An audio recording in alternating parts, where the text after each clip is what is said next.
विखे साहेबाला बदनाम करण्यासाठी काम करतोय, आमच्या शिंदे साहेबाला बदनाम करण्यासाठी काम करतोय आणि अजितदादांना 100% बदनाम करायचंय. अजितदादाला आजच्या सगळं असं वाटलं आम्हाला अजितदादा या गोष्टीच नाही, कारण यांनी पक्का विडा उचललेला आहे अजितदादाला बदनाम करण्याचा. आणि ते करावं बाजूला सारला पाहिजे. थोडा तोटा झाला तरी चालत.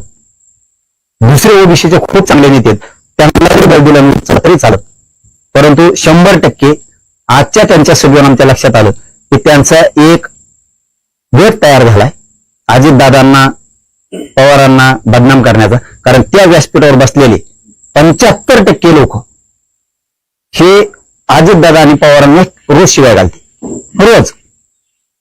मग आता निमित्त फक्त त्या परळीची टोळी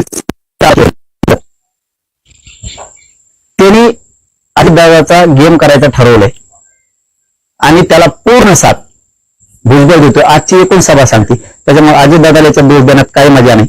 अजितदादांनी दुसऱ्या कोणाच्या हातात बीड जिल्हा सोपावं तरच अजितदादांचं मान सन्मान प्रतिष्ठा वाढू शकते. नसता अजितदादा एक दिवस 100% यांनी खड्ड्यात घातलेला दिसतो.